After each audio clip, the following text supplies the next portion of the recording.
Love's unfolding, a family forged in courage. Subscribe to the channel. Tell us where you're watching from.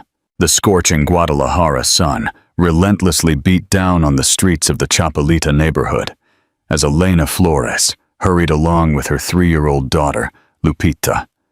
The small one-bedroom apartment they rented became harder to afford each day, ever since Javier, her husband, had passed away 2 years prior in a work accident.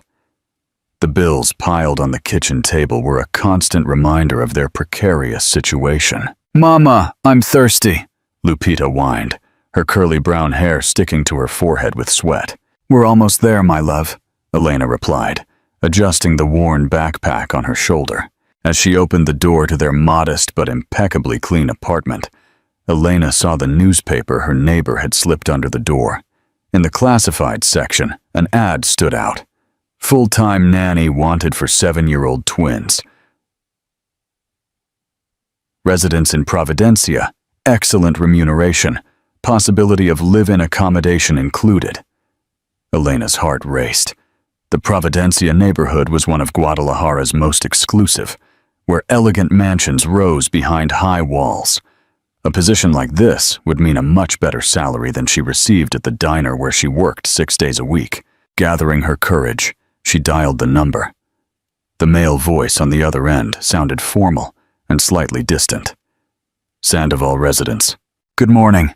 I'm calling about the nanny vacancy," she replied, trying to control her nervousness. After a few questions about her experience and qualifications, the man, who identified himself as Ricardo Sandoval, scheduled an interview for the next day.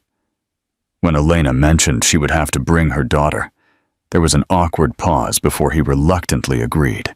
The next morning, after dressing Lupita in her best little dress and tidying herself with care, Elena took 2 buses to reach the specified address. The Sandoval mansion was imposing, with well-maintained gardens and a contemporary facade of elegant lines. The security guard verified her name before allowing entry. A middle-aged housekeeper, who introduced herself as Josefina, led them through the marble entrance hall to a spacious living room. "Mr. Sandoval will be down in a moment," Josefina informed them. "The girls are in the playroom." Elena barely had time to absorb the elegance of the surroundings when she heard the sound of a wheelchair approaching. Ricardo Sandoval was younger than she had imagined, probably in his 30s, with dark hair beginning to gray at the temples and intense blue eyes. Despite the wheelchair, his posture conveyed authority and an innate dignity. "Miss Flores," he greeted, extending his hand. His eyes briefly observed Lupita, who was partially hiding behind her mother. "This must be your daughter." "Yes, this is Maria Guadalupe, but everyone calls her Lupita." "All right, let's get straight to it," Ricardo continued, gesturing for her to sit. "My daughters, Leticia and Larissa, are 7 years old. Since the accident that took their mother's life and left me in this chair, they've been difficult with nannies. The last one lasted barely 2 weeks. Elena perceived the poorly disguised pain in his voice when he mentioned the accident. On a nearby table, a photograph showed 2 identical blonde girls, with eyes as blue as their father's, with expressions too serious for such young children. "May I ask what happened to the other nannies?" Elena questioned. "They resigned," Ricardo replied simply. "The girls can be challenging, especially since my sister Clarissa started interfering with their upbringing." At that moment, the sound of glass shattering echoed down the hall, followed by agitated children's voices. Ricardo briefly closed his eyes, as if seeking patience. "That's the sound of my daughters welcoming you," he commented with tired irony. Elena felt that this family was broken in more ways than the obvious, and despite all the uncertainties, something inside her said that these girls needed her as much as she needed this job. "When can I start?" she asked with determination. Ricardo faced her, surprised. "Don't you want to meet the girls first?" "I'll get to know them every day from now on," Elena replied with a confident smile. And I can guarantee one thing, Mr. Sandoval, I'm not one to give up easily. Share your thoughts below. What would you do in Elena's shoes? The move to the Sandoval mansion happened quickly. Elena and Lupita were settled into a comfortable suite on the second floor, next to the twins' room. The salary Ricardo offered was 3 times what Elena had earned previously, allowing her to pay off her most urgent debts and even send some money to her parents in the highlands of Jalisco. The first encounter with the twins was exactly as Elena expected. Glacial. Leticia and Larissa were physically identical, with perfectly styled blonde hair and piercing blue eyes, but Elena soon learned to differentiate them. Leticia was more serious and analytical, while Larissa, though equally reserved, occasionally let slip glimpses of a more emotional personality. "How many nannies have we had this year, Letty?" Larissa asked when they were introduced, pretending Elena wasn't even present. "4, Leticia replied coldly. "5, counting this one. How long do you think she'll last?" "Less than the last one. She brought a whiner." Lupita, usually sociable and outgoing, shrunk behind her mother, intimidated by the hostile atmosphere. "Girls," Elena said calmly. "I understand you're used to nannies leaving, but I can guarantee I'm different. I'm not planning on going anywhere."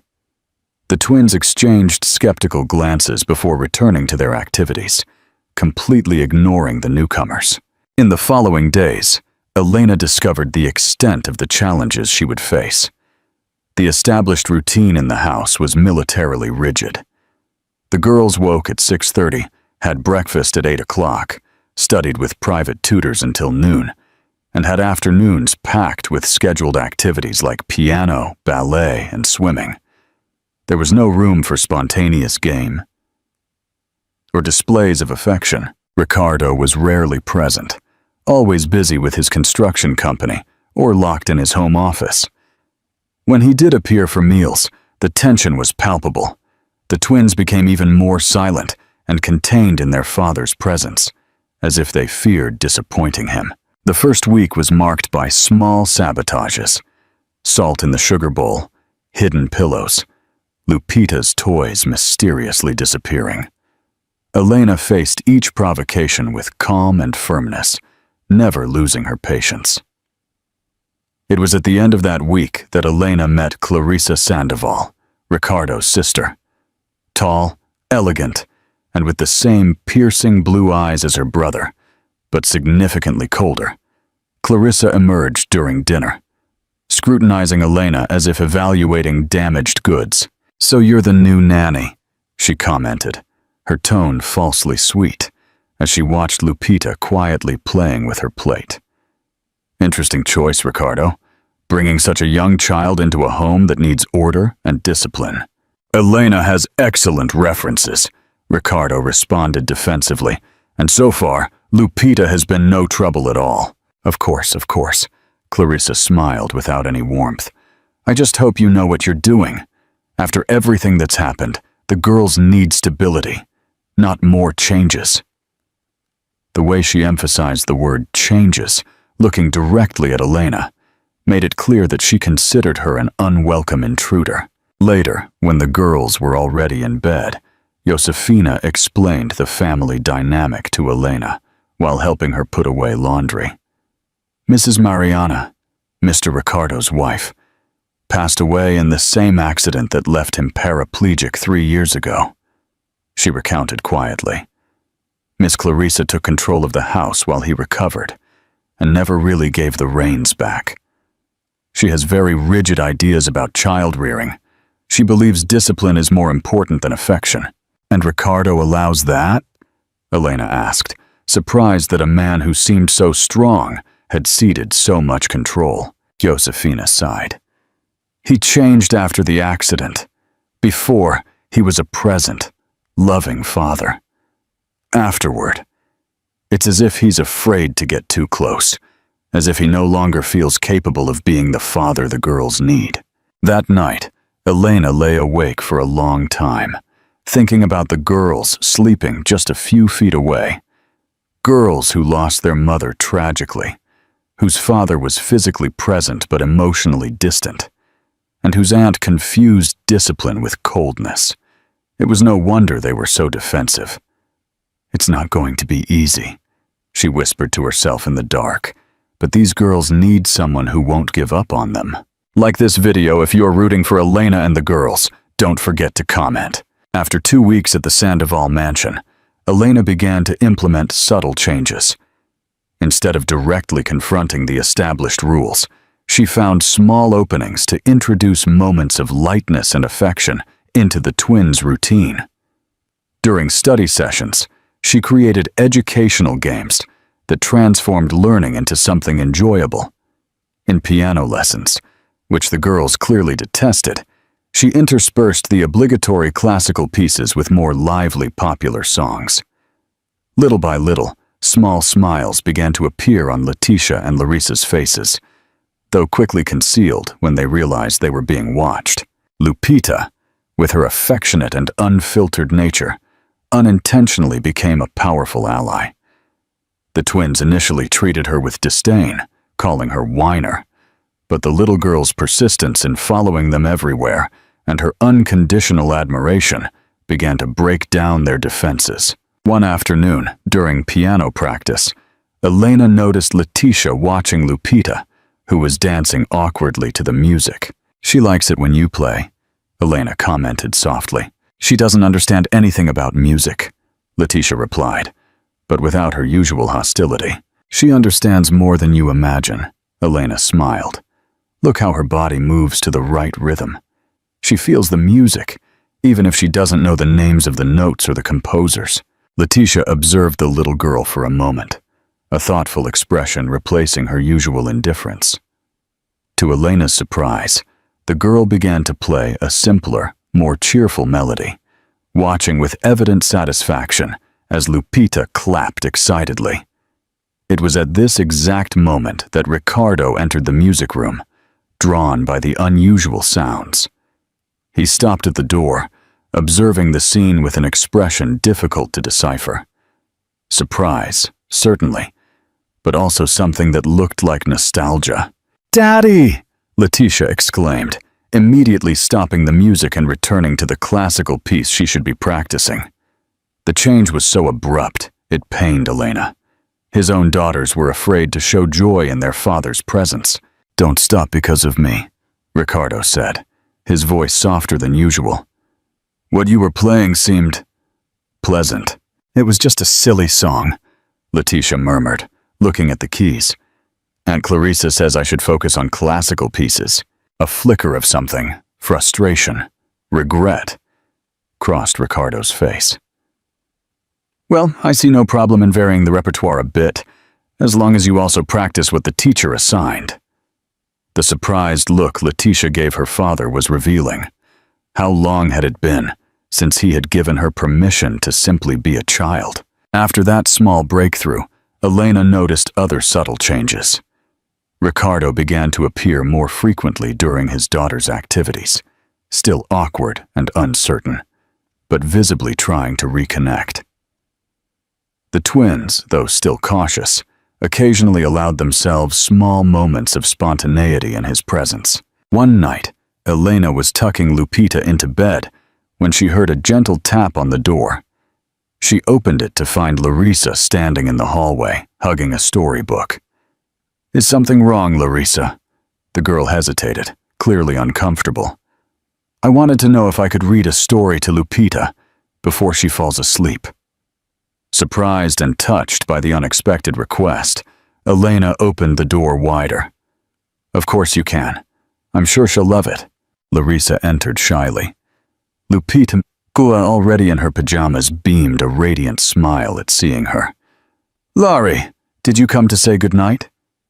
Larissa's formality melted slightly with the warm reception. She sat on the edge of the bed and opened the book. "I thought you might like this story. It was my favorite when I was your age."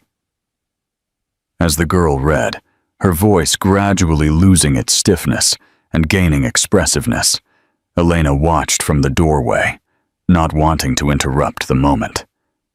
It was then that she noticed Ricardo standing in the hallway, observing the scene with an expression that mixed surprise and something that looked very much like hope. Their gazes met, and a silent understanding passed between them. Something was changing in that house, slowly but surely. Later, when the girls were asleep, Elena found Ricardo on the back patio, contemplating the illuminated pool.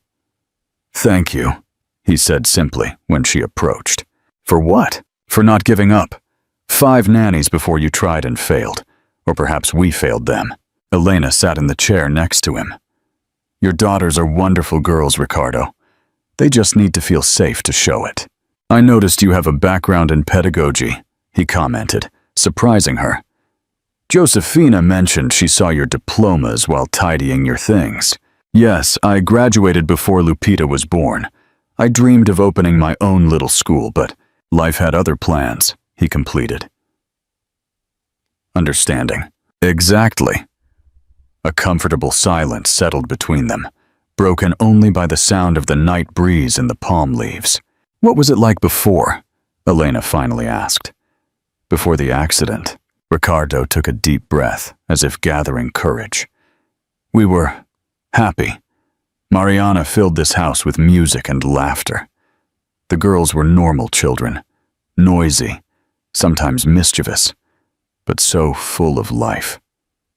And then, afterward, I got lost. In grief, in self-pity, in this chair. I allowed Clarissa to take over because it seemed easier than facing the reality that I would never be the father I used to be." He looked at his own motionless legs. "I let that define who I was, not just physically. It's not too late to change." Ricardo faced her, his eyes intense in the darkness.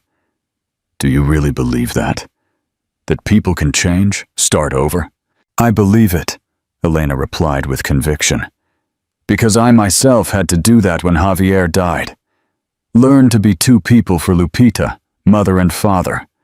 Find strength where I thought there was none." "You are an extraordinary woman, Elena Flores," Ricardo said softly. And in that moment, under the Guadalajara stars, something new began to blossom between them. A mutual understanding that went beyond employer and employee. A connection based on shared pains and rekindled hopes. Share your thoughts. How do you find strength in challenging times? On a particularly warm Saturday morning, Ricardo surprised everyone by suggesting time in the pool. It was the first time he had offered to personally supervise an activity with his daughters since Elena arrived. "Can I use my unicorn floaty?"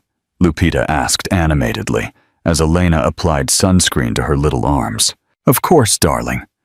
Elena smiled, noticing how the twins watched the interaction with curiosity. Leticia and Larissa were excellent swimmers, a result of the classes they attended 3 times a week. They entered the water with the grace of little mermaids, though they still maintained a certain formality in their father's presence. Ricardo positioned his chair near the edge of the pool, observing his daughters. Elena noticed how his eyes followed their every move, a mixture of pride and vague sadness that she suspected came from the impossibility of joining them in the water. "Daddy, look what I can do!"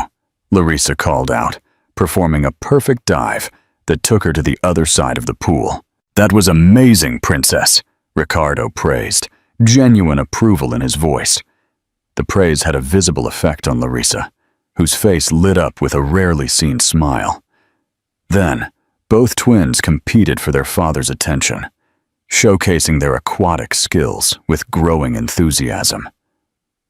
Elena watched the scene with a warm heart, sitting on the edge with her feet in the water, while Lupita played nearby with her floaty. The morning was unfolding perfectly until, in a moment of distraction, Lupita drifted away from the edge, trying to reach a floating toy. In an instant, the little girl slipped from the floaty and sank, her little arms flailing desperately. Elena's heart stopped. She was about to jump into the water when she saw a blonde blur pass her. Larissa dove with impressive speed, reaching Lupita in seconds and bringing her to the surface. "I got you, Lupita!" the girl exclaimed, swimming skillfully to the edge, with the little one safe in her arms. "You don't have to be scared!" Letitia was already there, helping her sister pull Lupita out of the water. The little girl coughed a few times, more scared than hurt. "My love, are you okay?" Elena asked, wrapping her daughter in a towel. "Laurie saved me, Mama," Lupita replied, pointing at Larissa with admiration. "Just like a real mermaid." Ricardo quickly maneuvered his chair next to them, his face pale with concern. When he was certain Lupita was all right, he turned to Larissa with an expression of pure pride. "You were so brave and quick, daughter." Larissa blushed deeply with her father's praise, something clearly rare in her experience. "The swim teacher always says we should help those in danger in the water," she explained shyly. "That was incredible, Laurie," Letitia added, hugging her sister proudly. Elena, recovering from the scare, knelt in front of Larissa. "Thank you for saving my daughter. You were a true hero today." The girl smiled, unaccustomed to receiving so much praise. "I like Lupita," she said simply. "I didn't want anything bad to happen to her." In that moment, something significant happened in that fragmented family. Larissa's act of courage created a bond that no conversation or therapy could have built. Little Lupita, in her vulnerability and innocence, had awakened the twins' protective instincts in a way that made them open up emotionally for the first time in years. During lunch, the incident was retold several times, each version more heroic than the last. The twins, normally so reserved, laughed and spoke animatedly, occasionally including Lupita in their conversations, as they never had before. Ricardo, noticing the change, took the opportunity to make a proposal. "How about we go to Lake Chapala tomorrow? It's been a long time since we spent a Sunday by the lake." The silence that followed was one of pure disbelief. The twins looked at each other, barely daring to believe what they had heard. "But Daddy, how are you going to—" Letitia began, looking uncertainly at the wheelchair. "There are chairs adapted for the beach," Ricardo explained. "I've already checked, and we can rent one. The tourist area has adapted access for people with disabilities." "Can we really go?" Larissa asked, hopeful, shining in her eyes. "Of course you can," Elena gently intervened. "It will be a wonderful Sunday for all of us." The joy that lit up the twins' faces was like a ray of sunshine, breaking through heavy clouds. For the first time, Elena saw in them what they should be. Simply children, eager for fun and family love. Later, as the girls went upstairs to change, Ricardo lightly touched Elena's arm, stopping her. "Thank you," he said. "For what?" "For the joy. Well, since before the accident." Elena smiled, covering his hand with hers in an instinctive gesture. "They're wonderful girls, Ricardo. They always were. They just needed a chance to show it." The touch of their hands, simple and brief, sent a current of warmth up Elena's arm, making her heart race in a way it hadn't in a long time. From Ricardo's eyes, she perceived that he had felt the same. The moment was interrupted by Josefina, who entered announcing an important call for Ricardo. When he moved away, Elena remained for an instant there, feeling that something fundamental had changed, not only in the girls, but also between her and their father. What none of them realized was Clarissa observing the scene from the back doorway, her cold eyes calculating every interaction, every exchanged glance.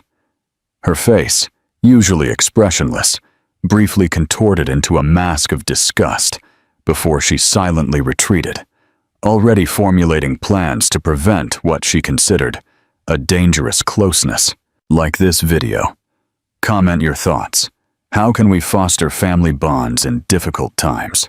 The Sunday at Lake Chapala was a day of simple joys and profound reconnections. Ricardo, in the amphibious chair adapted for the sand, felt the lake water on his feet for the first time in 3 years.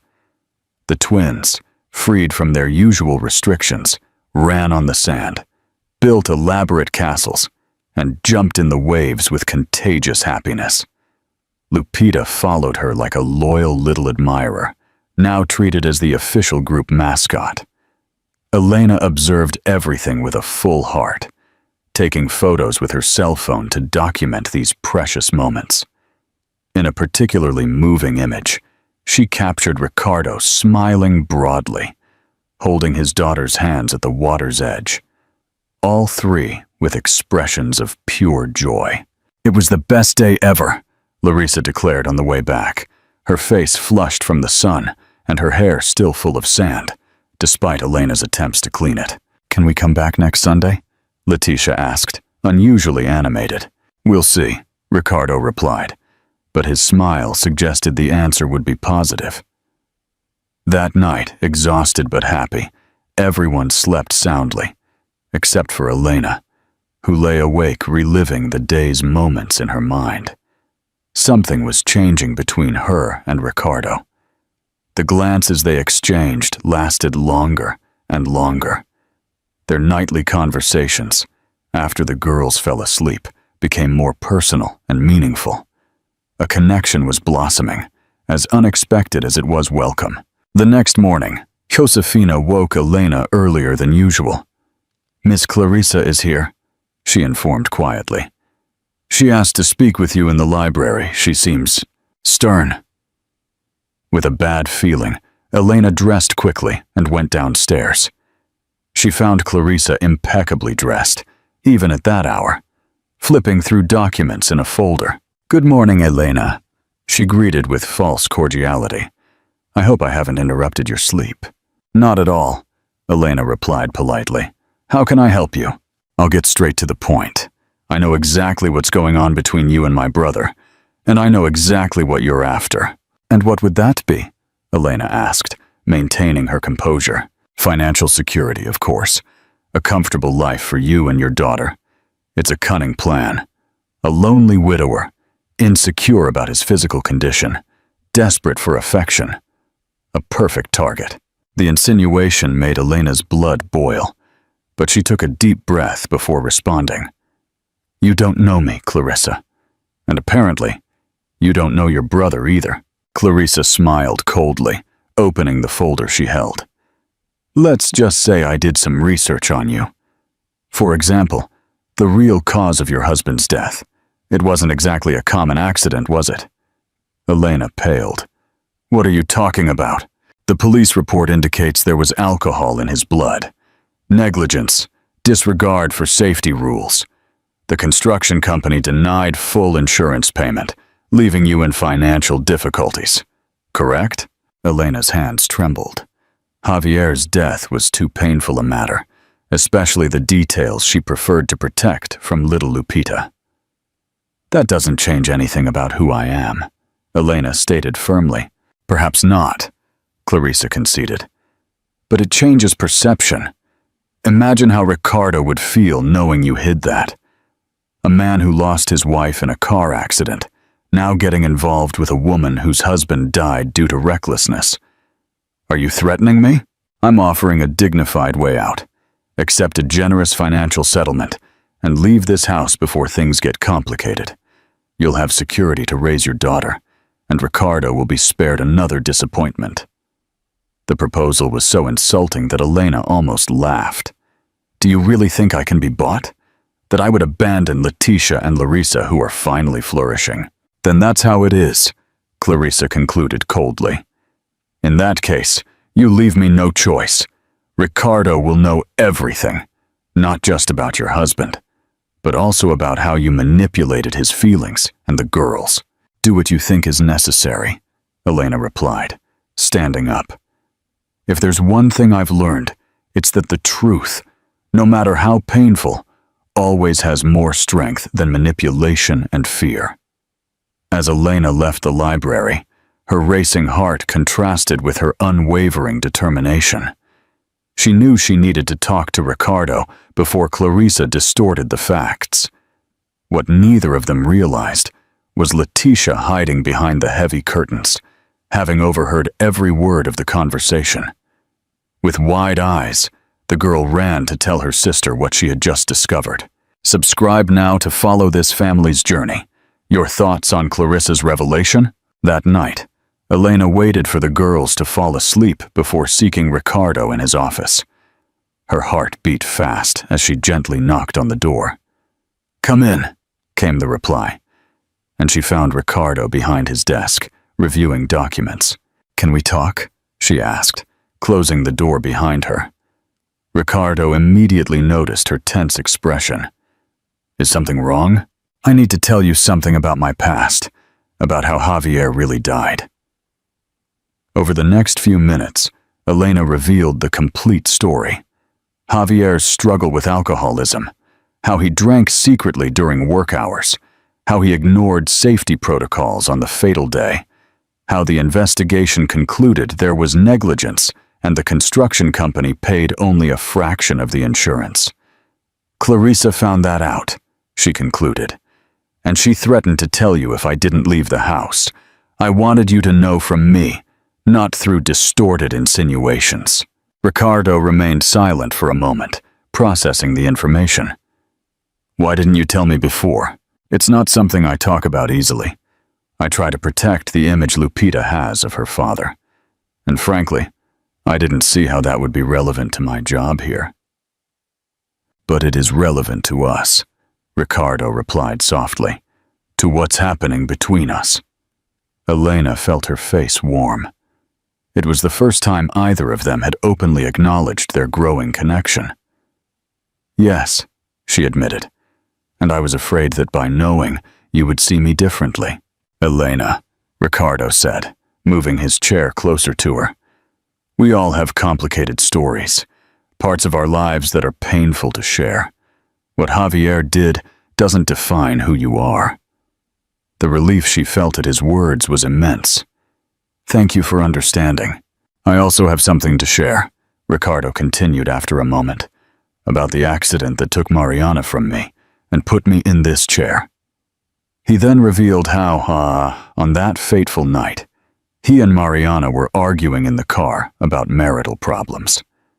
How he was driving too fast, distracted by the argument, when the truck appeared.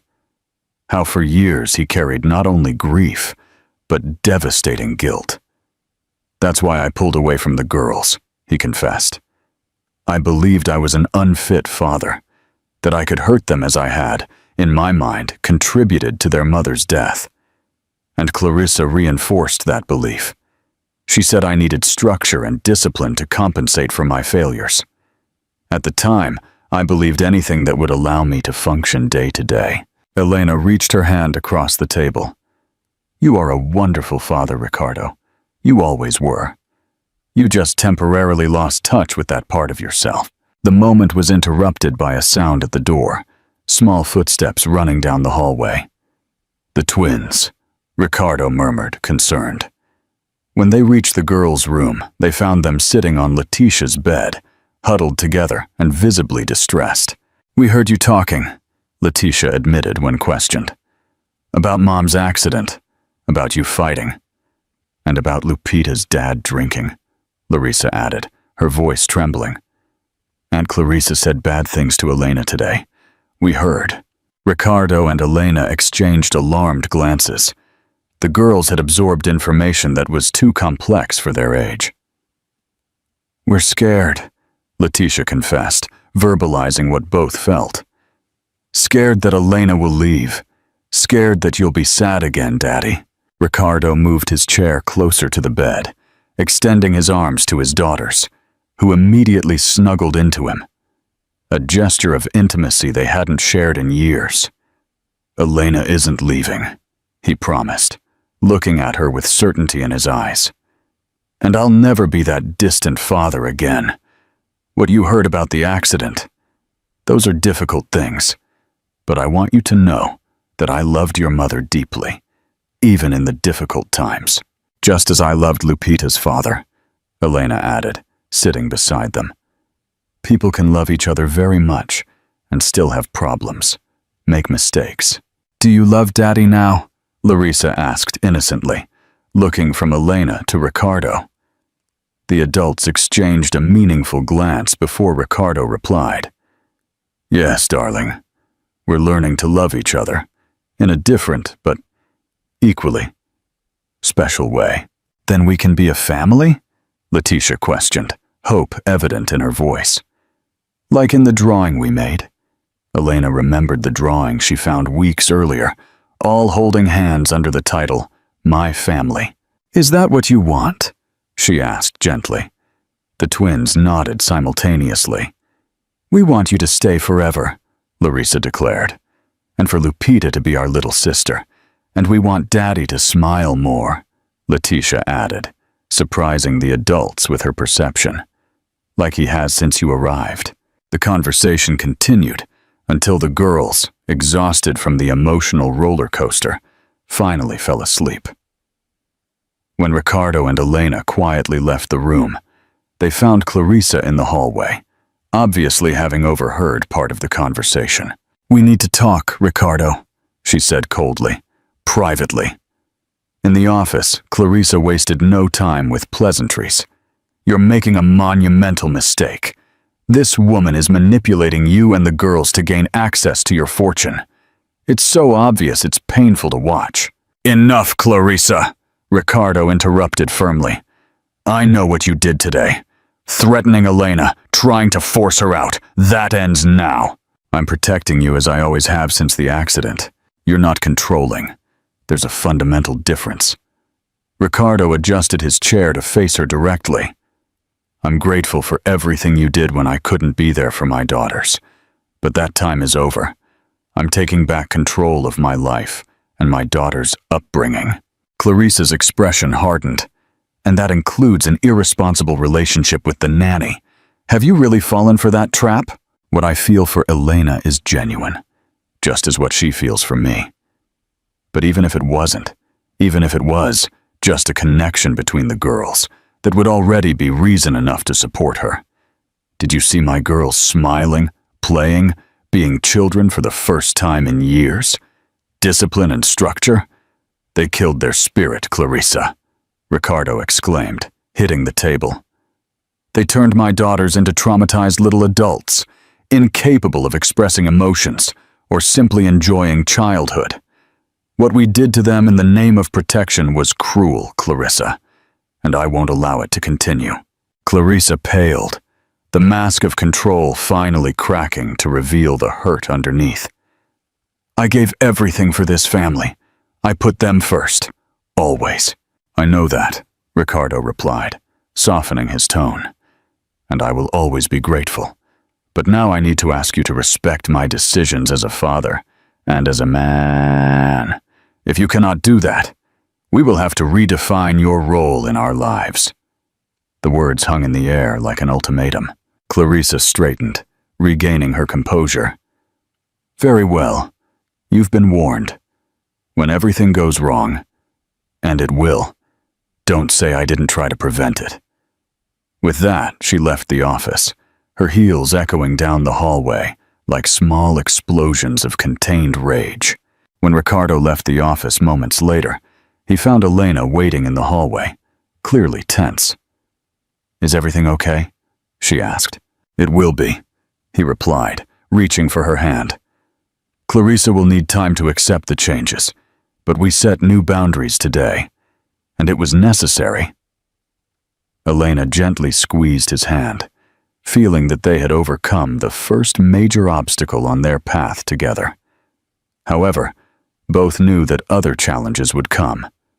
The girl's adaptation, the adjustment to a new family dynamic, the outside world with its judgments and expectations. But on that night, under the starry sky of Guadalajara, the promise of a new beginning seemed strong enough to face any storm that came. Share your thoughts. Can a family be forged from shared pain and new love? The following weeks brought a completely refreshed routine to the Sandoval mansion. Ricardo reorganized his professional commitments to be more present at home, making a habit of accompanying his daughters at breakfast and returning in time for dinner. The twins, freed from their previous rigidity, visibly flourished, becoming more spontaneous and expressive. The most significant change, however, was in the relationship between Ricardo and Elena. What began as mutual respect had transformed into something much deeper.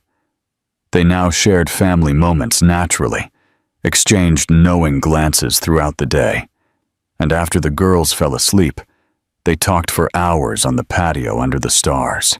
Clarissa remained distant, appearing only occasionally and with evident coldness.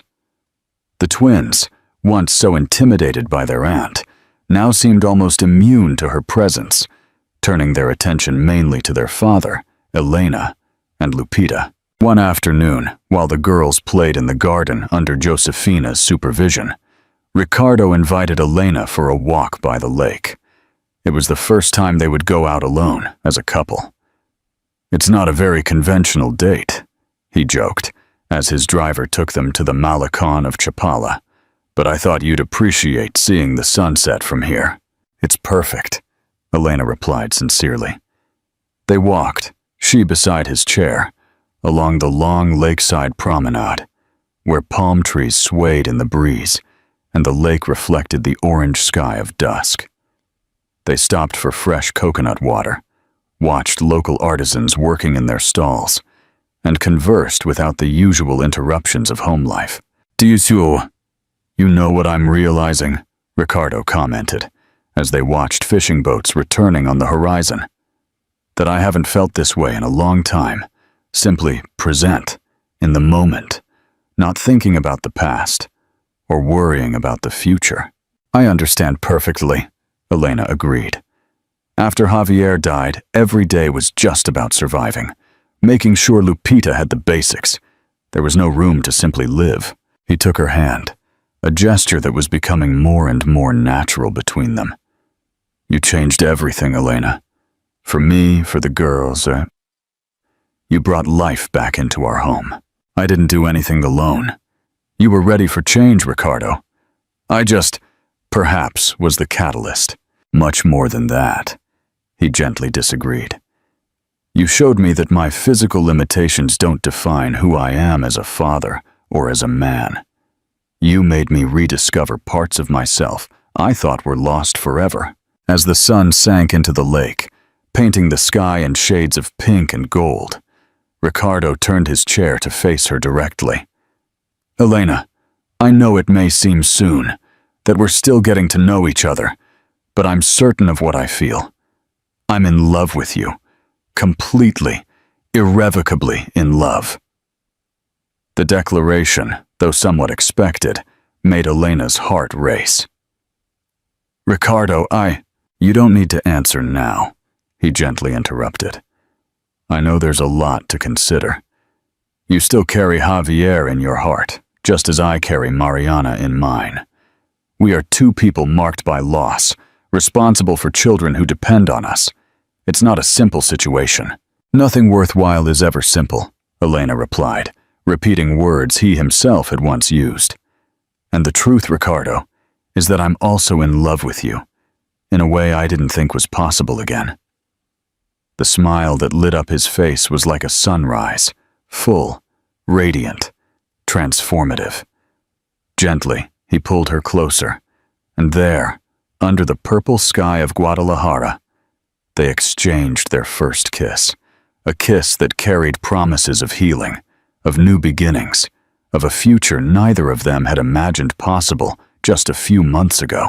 When they returned to the mansion, they were met by Lupita running towards them, holding a drawing. "Mama, Uncle Ricardo, look what I made," she exclaimed, holding up the colorful paper. The drawing showed 5 figures holding hands. Clearly Ricardo in his chair, Elena beside him, the twins, and Lupita, all under a big yellow sun. At the top, in colorful, uneven letters, was written "My family." Elena felt tears in her eyes, seeing how her daughter had already fully embraced this new reality. Ricardo also seemed moved, pulling the little girl onto his lap. "It's beautiful, little princess," he praised. "Can we hang it in the living room?" "Yes," Lupita enthusiastically agreed. "And there's another one Letty and Laurie made too. They're waiting for you in the living room to show you," Upon entering, they found the twins waiting anxiously, holding another drawing, a more elaborate version of the same theme, with careful details that included the house, the pool, and even a dog, an unfulfilled wish that was beginning to be mentioned frequently. "Did you enjoy your walk?" Letitia asked, with a knowing little smile. "It was wonderful," Ricardo replied, exchanging a complicit glance with Elena. "And you? How was your afternoon?" "The three of us decided something," Larissa announced, with the adorable seriousness of her 7 years. "We want to be real sisters." Elena and Ricardo exchanged surprised glances. "How so, darling?" Elena asked. "Well," Letitia explained patiently, as if talking to very slow adults. "For us to be real sisters, you two need to get married. So we decided that's what you should do." Ricardo couldn't contain a laugh, while Elena covered her face in a mix of embarrassment and amusement. "That's not how it works, girls," he tried to explain. "Those decisions take time. Adults need to." "But you already love each other," Larissa interrupted, confused. "We saw, and we love each other too. So what's the problem?" The children's logic, so direct and simple, left the adults momentarily speechless. "There's no problem at all," Elena finally replied, kneeling down to the girls' level. "We just need to do things at the right time. But yes, we love each other. And we love you three more than anything." "So are we going to be a real family someday?" Letitia asked, hope evident in her eyes. "We already are a real family," Ricardo affirmed, surprising everyone with the certainty in his voice. "Family isn't just about official papers or ceremonies. It's about love, respect, and mutual care, and that already exists between us." The simple yet profound words seemed to satisfy the girls, who then returned to their drawings and games. But for Elena, they carried a special meaning, the confirmation that regardless of the pace or form their relationship took, Ricardo's commitment to her and Lupita was already absolute.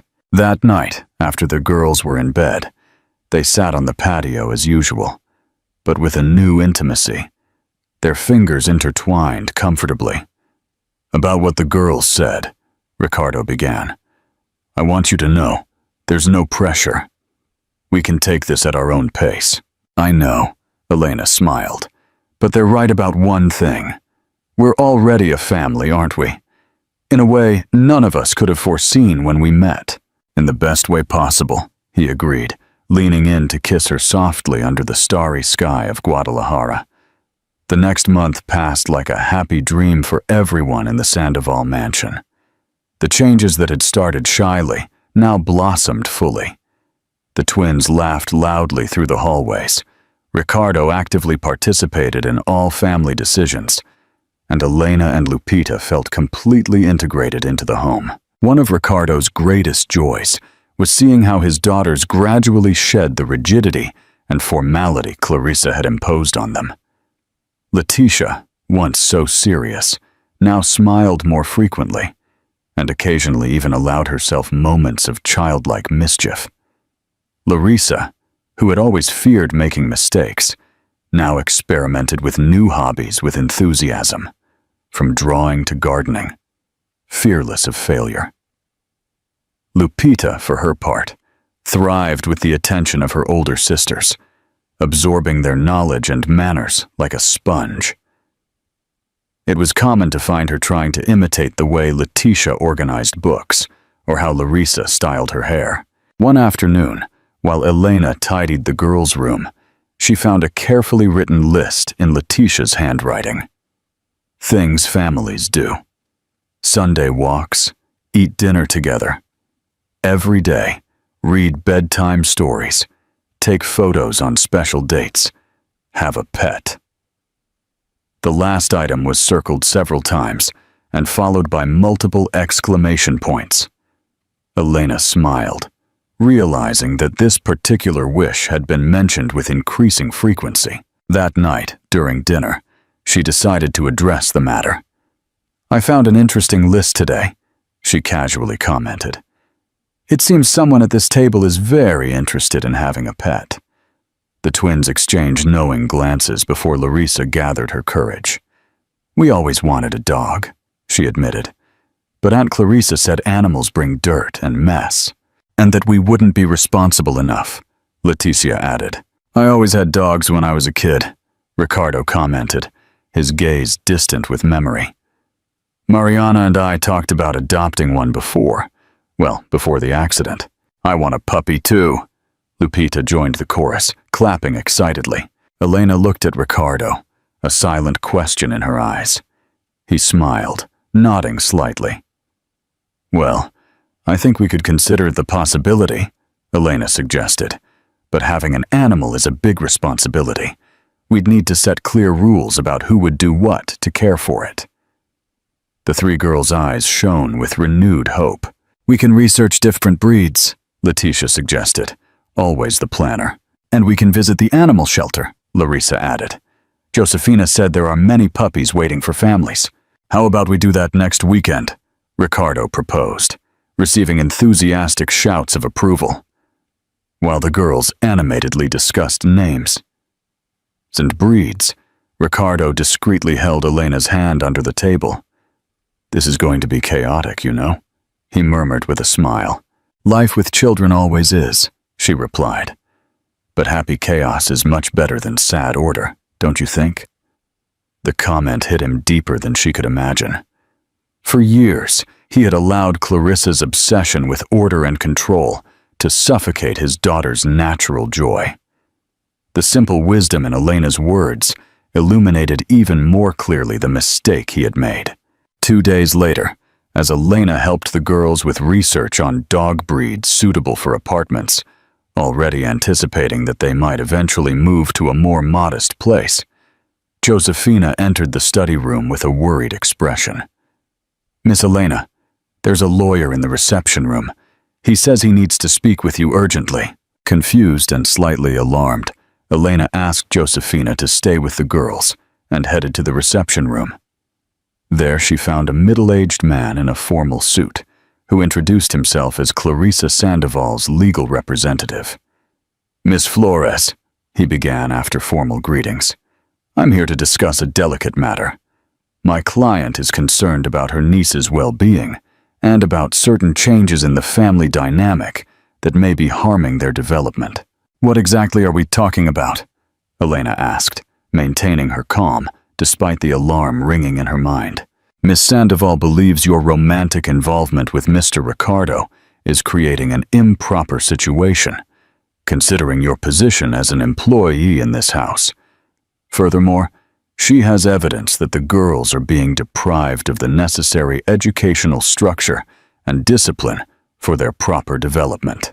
Elena took a deep breath, controlling her rising indignation.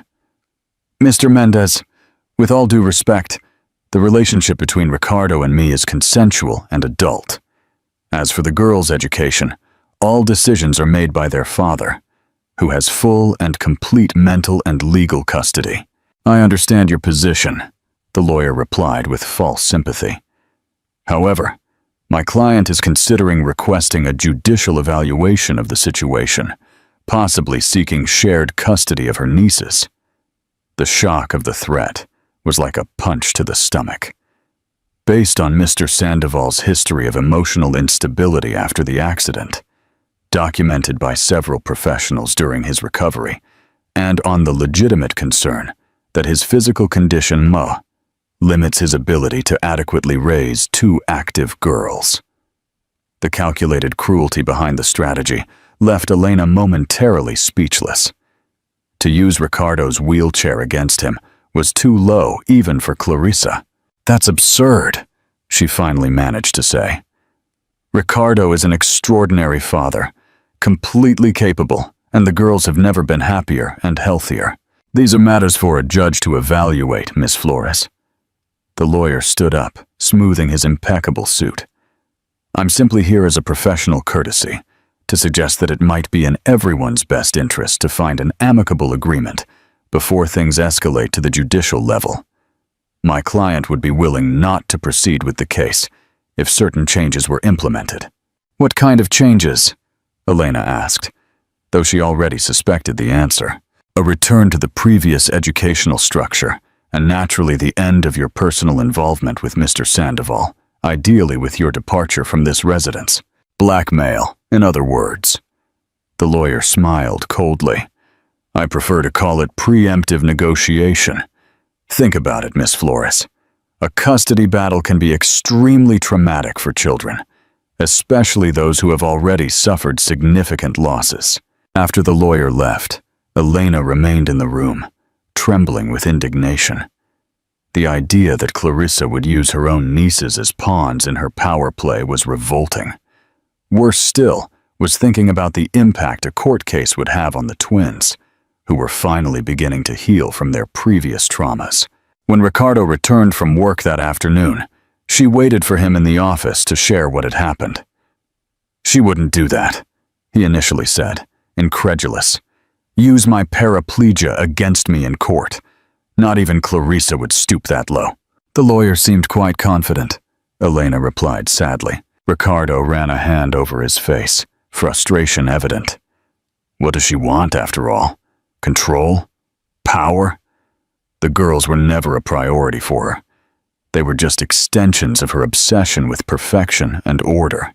She's scared, Elena suggested, of losing the influence she had, of becoming irrelevant to you. Perhaps, in her distorted way, she truly believes she's protecting the girls. Protecting them from what? From happiness? From love? Ricardo maneuvered his chair to the window, watching the girls play in the garden. Look at them, Elena. Have you ever seen them so free, so genuinely happy? Never, she agreed, placing a hand on his shoulder. And that's why we need to fight. Together, Ricardo covered her hand with his resolve strengthening. I won't allow Clarissa to destroy what we've built. If she wants war, I'm ready. But first, he turned his chair, facing Elena with renewed determination. First, I want to strengthen our foundation. What do you mean? Elena Flores, would you do me the honor of marrying me? The proposal, so unexpected in that moment of crisis, left her momentarily speechless. I know it's not the most romantic moment, Ricardo continued with a small smile. And I promise to do this properly later, with a ring and everything. But I want you to know that, regardless of what Clarissa tries, my commitment to you and our family is absolute. Elena felt tears in her eyes, not of sadness, but of a deep, unshakable certainty. Yes, she replied simply. Yes, I want to build this life with you, face whatever comes, together. That night, they gathered the girls in the living room to share both the difficult news and the good. In words appropriate for their age, they explained that Aunt Clarissa was unhappy with the changes in the family and might try to cause problems. Does she want us to go back to how it was before? Letitia asked, alarmed. With all those rules and not being able to laugh loudly? She'll try, Ricardo replied honestly. But we won't let her. This is our family now, and we'll fight for it. And there's other news, Elena added, exchanging a look with Ricardo. We've decided to get married. The reaction was exactly what they expected. Shouts of joy, enthusiastic jumps, and a sea of questions about dresses, cakes, and yes, whether they could adopt the dog before or after the ceremony. Later, when the girls finally fell asleep, all together in the twins' room, as they insisted on a sleepover to celebrate, Elena and Ricardo remained on the patio, gazing at the Guadalajara night sky. It's not going to be easy, he commented, holding her hand. Clarissa won't give up without a fight. Nothing truly worthwhile ever is, Elena replied, gently squeezing his fingers. But together, we're stronger than any obstacle. And as they watched the stars, both felt the same deep certainty that the foundation they had built, based not on blood or legal documents, but on daily choices of love and care, was strong enough to withstand any storm that came. Comment your thoughts on this courageous stand, What does family mean to you? Clarissa's threat was not long in coming to fruition. Just 3 days after the lawyer's visit, Ricardo received an official summons. His sister was formally requesting shared custody of the twins, based on allegations of emotional instability and physical limitations that supposedly prevented him from providing a suitable environment. "This is too low, even for Clarissa," Ricardo commented, reading the documents with growing indignation. "Using my physical condition against me after everything we've been through as a family?" Elena, sitting next to him in the office, felt the same outrage, but remained focused on practical solutions. "What did your lawyer say?" "That the allegations are legally weak. Paraplegia doesn't make me incapable of raising my daughters, and we have extensive documentation on the girls' emotional and academic improvement in recent months." "Then why does Clarissa think she can win?" Ricardo sighed heavily. "Because she's persistent and has influential contacts, and because custody battles, even when unfounded, can be draining and traumatic for everyone involved. She's betting I'll give in to protect the girls from a long process." That afternoon, while the girls practiced swimming in the pool, the doorbell rang. Josefina, visibly uncomfortable, announced that Clarissa was in the reception room, insisting on speaking with both of them. "Let's get this over with," Ricardo decided, and he and Elena went together to confront the woman who threatened their newfound happiness. Clarissa waited, impeccably dressed, exuding a frosty confidence that contrasted with the palpable tension in the room. "Ricardo, Elena," she greeted with false cordiality. "I imagined you'd like to discuss an amicable resolution before things become public." "There's nothing to discuss, Clarissa," Ricardo replied firmly. "Your allegations are absurd and cruel, using my paraplegia against me." "Seriously? I'm not using anything against you, brother," she retorted softly. "I'm just expressing legitimate concerns about my niece's well-being. The last time you interfered with their established routine, you had a depressive relapse that affected them deeply. That was 3 years ago, right after the accident," Ricardo argued. "A completely different situation. And as for your physical limitations, can you really keep up with 2 active 7-year-olds without constant help?" Her gaze slid to Elena. "Or do you completely rely on staff for the girls' basic needs?" Elena felt her blood boil at the insinuation, but Ricardo replied before she could. "My paraplegia doesn't define my abilities as a father, Clarissa. I have resources, adaptations, and yes, people who support me, like any single parent, wheelchair-bound or not." "And what about the emotional stability the girls need?"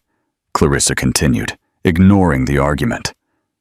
"An impulsive romance with the nanny, which will probably end like so many other post-trauma cases, leaving the girls abandoned again." "Enough," Ricardo interrupted, his voice calm but firm. "I came here hoping we could resolve this as civilized adults, as family. But I see you've already decided your course of action." "I can always reconsider the lawsuit," Clarissa offered. "If we return to the original arrangement, the structured routine for the girls, the proper separation between employees and family." "What if I married Elena?" Ricardo asked abruptly. "If she were no longer an employee, but my wife and legally the girl's stepmother?" The question clearly caught Clarissa off guard. Her face froze momentarily before she regained her composure. "A rushed marriage would only prove my point about your emotional impulsiveness," she argued, but her tone no longer carried the same conviction. "Actually," Elena calmly intervened, "Ricardo and I were already planning to get married even before your legal threats. Not out of impulse, but because we love each other and because our daughters have already formed deep bonds." The mention of our daughters made something darken in Clarissa's eyes. "They are not your daughters," she said coldly. "They are my nieces, my own flesh and blood." "Blood is not the only bond that matters, Clarissa," Ricardo replied. "The girls chose Elena, as did I, and they will continue to have her in their lives if you allow this relationship to be based on love, not on control. This isn't over, Clarissa declared, abruptly standing up. You don't understand what you're doing. The consequences. The only consequences I'm concerned about, Ricardo interrupted, are the ones your actions will have on our daughters. Think about it, Clarissa. Do you really want to drag them through a lengthy and painful court case? Expose them to psychological evaluations and interrogations? All that just to maintain your control over a family that isn't yours? The words hit Clarissa like a physical blow. For a moment, her mask of coldness fell, revealing something surprisingly vulnerable. You don't understand, she murmured. After the accident, they needed me. You needed me. It was the only thing that kept me going after losing Mariana, too. The unexpected confession silenced the room. It was the first time Clarissa admitted that the loss of her sister-in-law had also deeply affected her. Clarissa, Elena said gently, surprising everyone, even herself. No one is trying to exclude you. You can continue to be a loving aunt, an important presence in the girls' lives, just in a different way, as part of the family, not as controller of it, Ricardo completed, his voice softening. For a long moment, Clarissa remained motionless, clearly struggling with conflicting emotions. Finally, without another word, she picked up her purse and headed for the door. Before leaving, however, she turned one last time. Your daughters deserve stability, she said, her voice lower. If you truly believe this new family configuration will provide that, then, she paused, visibly unable to fully concede, I will reconsider my legal options. With that, she left, leaving Ricardo and Elena in a silence laden with contradictory emotions. Relief, cautious hope, and a new understanding of Clarissa's complex motivations. Do you think she'll give up? Elena finally asked. I don't know, Ricardo replied honestly. But I saw something in her eyes today, a crack in the armor, and I think for the first time she really saw me. That night, when the girls were already in bed, Ricardo received an email from Clarissa's lawyer informing him that she had withdrawn the shared custody request for now, but requesting formal guarantees of regular access to her nieces. It's a start, he commented, showing the message to Elena. An acknowledgement that perhaps there's a better path than a legal battle. And what about us? Elena asked, intertwining her fingers in his. Do you still want to go through with the wedding plans, even without Clarissa's immediate pressure? Ricardo pulled her closer, his eyes conveying absolute certainty. More than ever. Not just because I love you, but because I see how you love my daughters. How all three girls, yes, including Lupita, flourish together. I want to build something permanent, Elena. A family we choose to create together, regardless of blood or circumstances. Elena felt a wave of love so intense it almost took her breath away. Leaning in, she kissed him softly, sealing the silent promise of a shared future. Not a future without challenges, certainly, but one they would face together, strengthened by the love they had found when they least expected it. Well, it looks like we have a wedding to plan, she smiled against his lips. And a dog to adopt, he added with a smile. Let's not forget the priorities.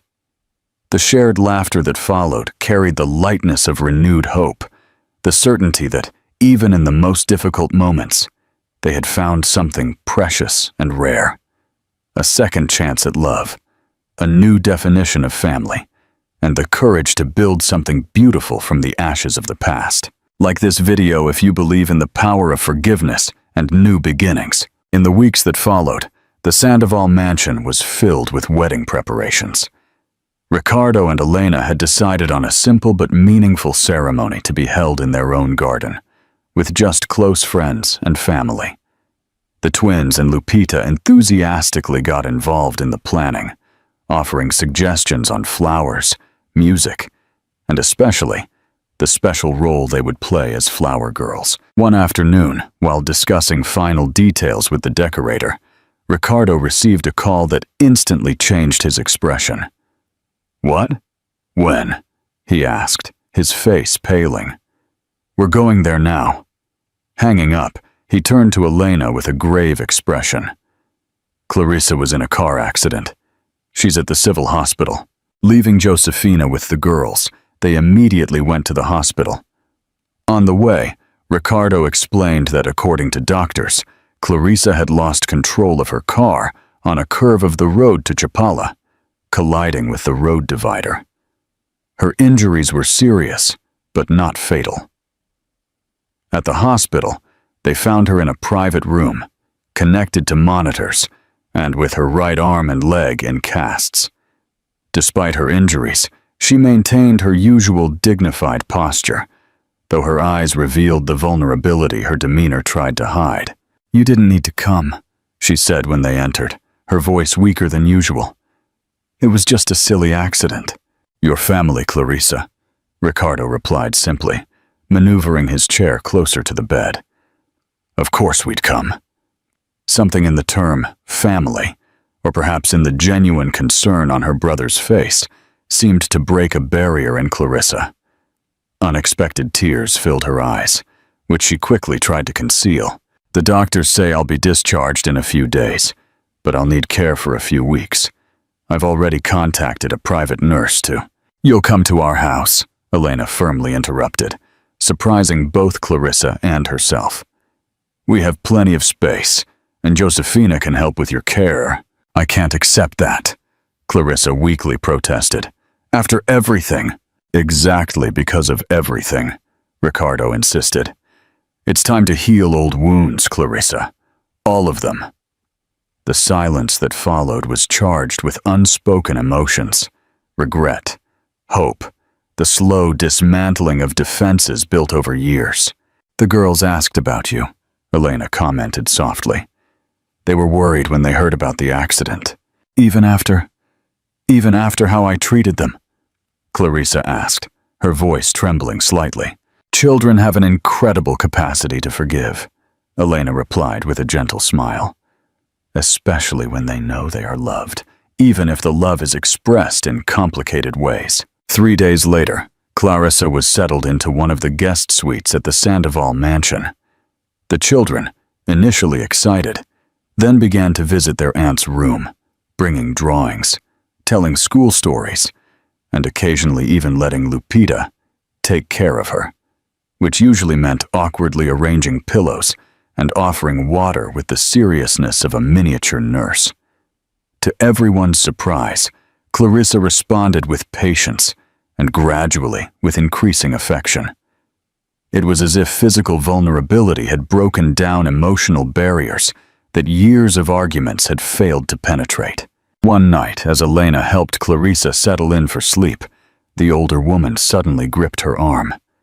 "I need to tell you something," she said, her voice carrying an unusual urgency. "Something I've been holding on to for a very long time." Elena sat on the edge of the bed, giving her full attention. "On the night of the accident, the night Mariana died, and Ricardo became paraplegic," Clarissa began, her voice almost a whisper. "I knew they had argued. In fact, I had contributed to the argument." Elena remained silent, sensing that Clarissa needed to unburden herself of something she carried like an enormous weight. Mariana had discovered she was pregnant again. She was so happy, but I convinced her that Ricardo wouldn't be pleased, that he was already too busy with work, that he barely had time for the twins. Tears began to stream freely down her face. I planted doubts, Elena. Doubts that led to the argument in the car that night. Doubts that contributed to the accident. The confession hung heavily between them, explaining so much about Clarissa's subsequent behavior. The obsessive control, the need to protect her nieces, the hostility towards any potential mother figure. "Why are you telling me this now?" Elena gently asked. "Because I saw how you love the girls, how you love Ricardo, despite his physical limitations. How you created a family where before there was only pain. Clarissa wiped away tears with the back of her hand, and I realized I spent years trying to compensate for my guilt, not realizing I was only causing more harm. Elena thought carefully before replying. Clarissa, I cannot absolve you of that guilt, but I can say that we all make mistakes, some with more serious consequences than others. What matters is what we do from them. Do you think Ricardo could forgive me if he knew? I think he has already forgiven a lot, even without knowing all the details, Elena responded honestly. But the real question is, can you forgive yourself? The question went unanswered verbally, but something in Clarissa's gaze, a mixture of old pain and fragile hope, suggested that perhaps, finally, she was ready to try. The next morning, Ricardo found Clarissa already awake when he went to check on her before breakfast. I need to tell you something, she said as he entered. Something I should have said a long time ago. Over the next hour, Clarissa recounted the entire story. Her interference before the accident, the crushing guilt she felt afterward, and how that guilt had shaped her subsequent actions. Ricardo listened in silence, his face registering a succession of emotions: shock, pain, gradual understanding. When she finished, tears flowed freely down both their faces. For years, he finally said, I carried my own guilt for that night. Driving angrily, arguing instead of listening, not realizing you carried a similar burden. You have every right to hate me, Clarissa murmured. I don't hate you, Clarissa, Ricardo replied softly. How could I? You are my sister, and although your actions contributed to that night, the accident itself was exactly that. An accident. The truck driver fell asleep. I was driving too fast. Mariana was emotionally overwhelmed. It was a perfect storm of circumstances, not just your interference. Still, what I did afterward, trying to control everything, pushing away anyone who might threaten my position, came from fear and guilt, Ricardo concluded for her. It doesn't make it right, but it makes it understandable. At that moment, the room door opened, and the three children entered shyly, carrying a breakfast tray they had prepared, with Josefina's help, for Auntie Clary, as Lupita had begun to call her. Seeing the adults' faces, Letitia hesitated. Are we interrupting? No, darling, Ricardo smiled, discreetly wiping away tears. Actually, you arrived at exactly the right time. We were talking about family and forgiveness. Is Aunt Clarissa going to live with us? Clarissa asked hopefully, placing the tray on the nightstand. Ricardo looked at his sister, a silent question in his eyes. Clarissa seemed momentarily surprised, then deeply moved. I'd love to visit often, she replied carefully. If you'd like. And will you come to Mommy and Daddy's wedding? Lupita asked, awkwardly climbing onto the bed to sit beside Clarissa. The naturalness with which she now called Ricardo Daddy, something that had recently begun, still surprised the adults. If I'm invited, Clarissa replied, looking uncertainly at her brother. Of course you're invited, came Elena's voice from the doorway, where she watched the scene with a full heart.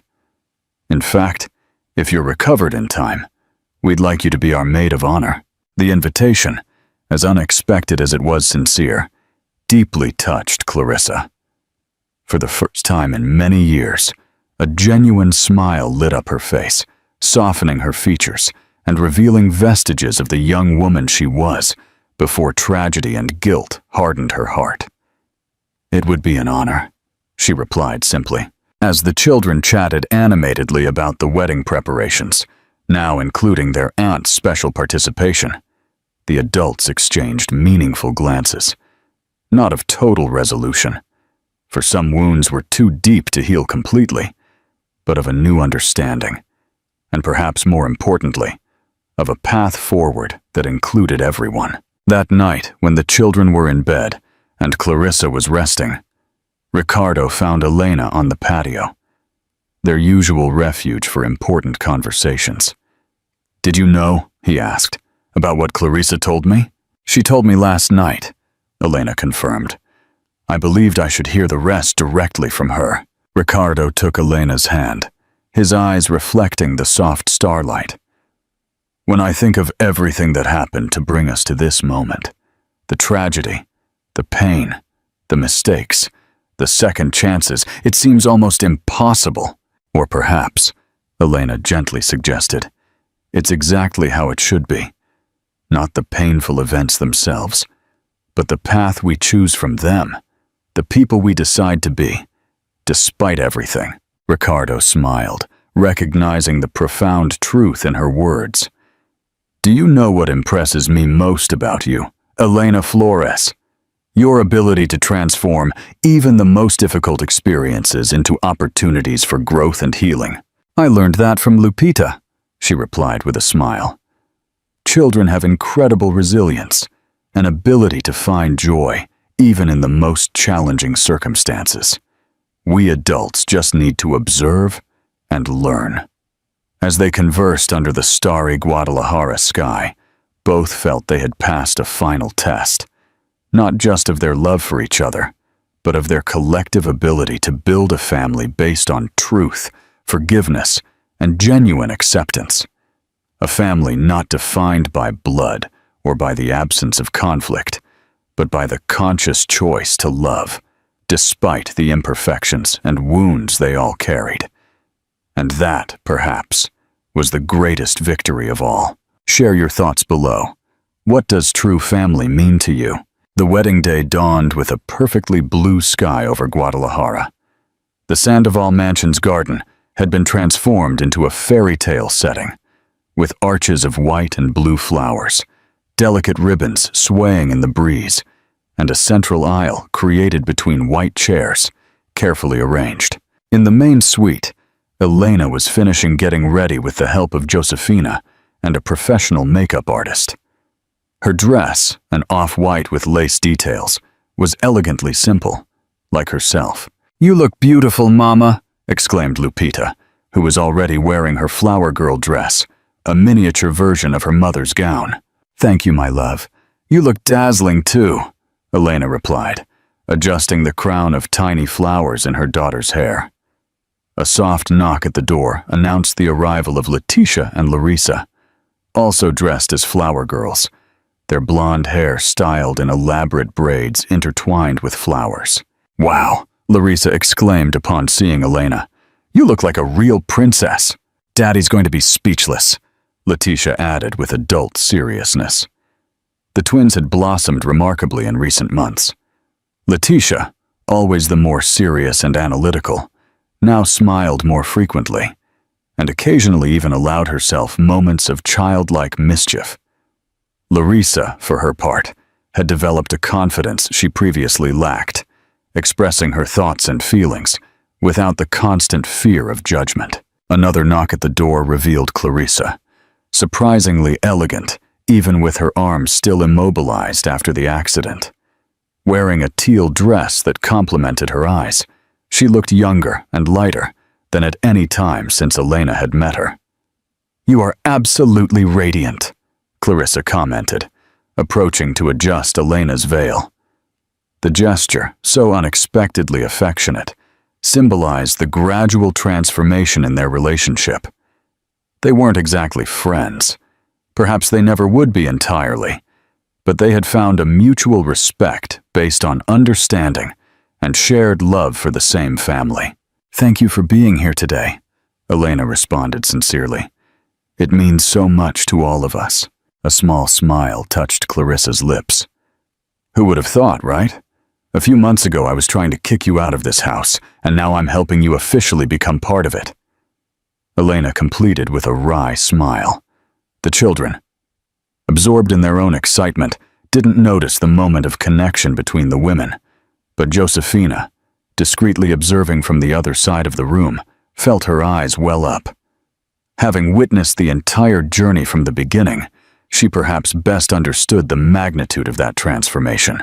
Downstairs, in the exquisitely decorated garden, Ricardo waited by the makeshift altar, impeccable in his navy suit.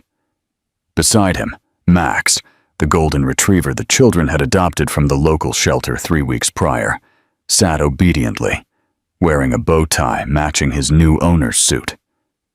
The guests, a select group of close friends and some family members, already occupied their chairs.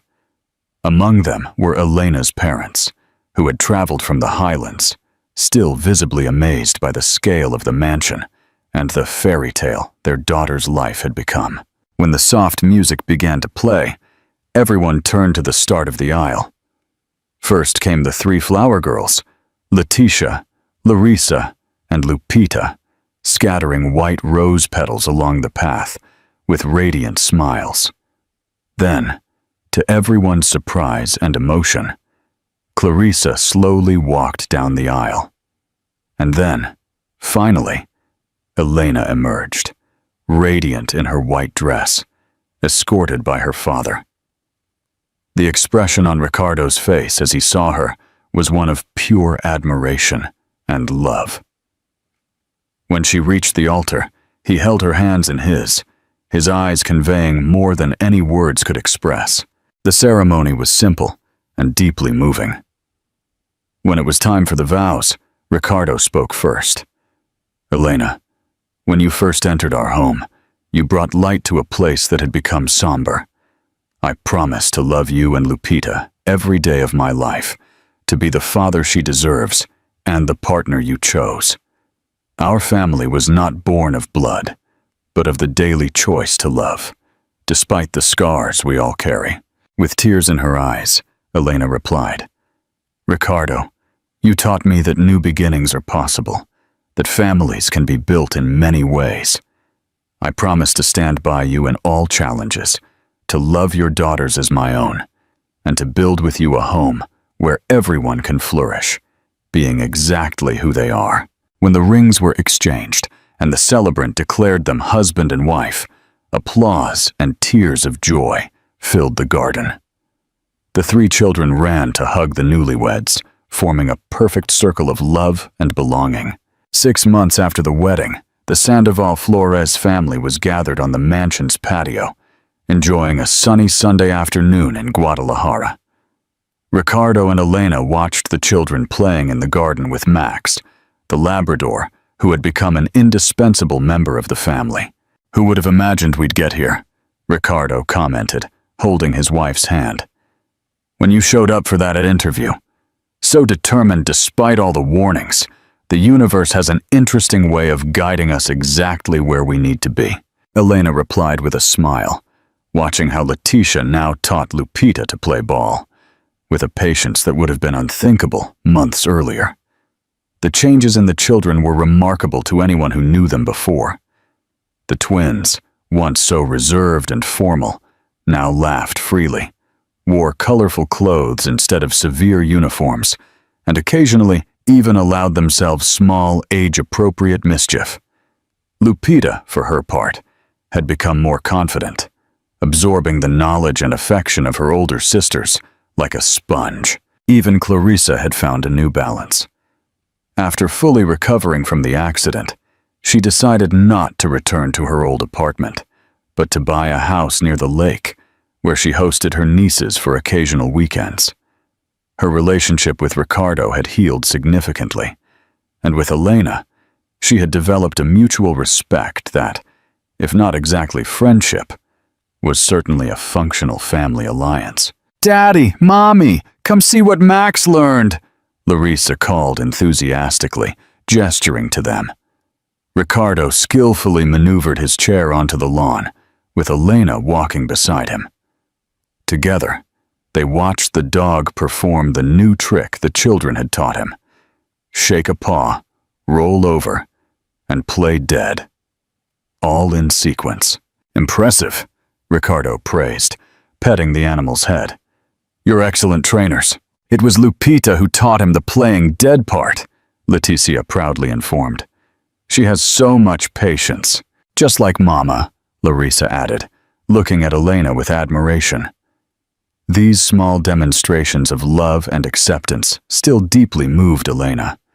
The naturalness with which the twins now called her Mama, the implicit trust with which they turned to her for advice or comfort, were daily gifts she never took for granted. That night, when the children finally fell asleep, Lupita in her own room, the twins in theirs, a change that symbolized the development of their individual identities.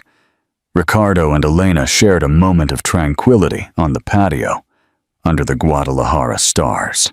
"I received an interesting proposal today," Ricardo commented, pouring 2 glasses of wine. "A beach accessibility program. They want me to be the project ambassador." "That would be perfect for you," Elena responded enthusiastically. "You always mentioned how transformative it was to be able to go back to the beach with the girls. I've also been thinking about transforming part of the construction company into a firm specializing in residential adaptations for people with reduced mobility," he continued, his eyes shining with renewed purpose. "Using my personal experience to help others." "I'm so proud of you," Elena said, leaning in to kiss him softly. "Of how you transformed your difficulties into strength." "I learned that from you," he replied. "You transformed Javier's loss into an incredible capacity to love again, to risk your heart." For a moment they remained in comfortable silence, simply appreciating each other's presence and the peace they had conquered together. "Do you know what Letitia asked me today?" Elena finally commented. "If we could have another baby, so Lupita would have a younger sibling, just like she has older sisters." Ricardo raised his eyebrows, surprised. "And what did you say? That it was a possibility that Mommy and Daddy were considering?" Elena replied with an enigmatic smile. "That families grow in many different ways." Ricardo held her hand, his eyes conveying deep emotion. "Would you seriously consider it? Having a child with me?" "We're already raising 3 wonderful children together," Elena replied softly. "And yes, I would love to expand our family, if that's what we both wish." The kiss they shared under the stars carried promises of a future that continued to unfold in unexpected and beautiful ways. A future built on daily choices of love, forgiveness, and shared growth. In the house they could now truly call home, 5 hearts beat in a harmonious rhythm, not because they were perfect or because life was always easy, but because they had chosen to face both joys and challenges together, transforming a once cold and formal house into a refuge of unconditional love.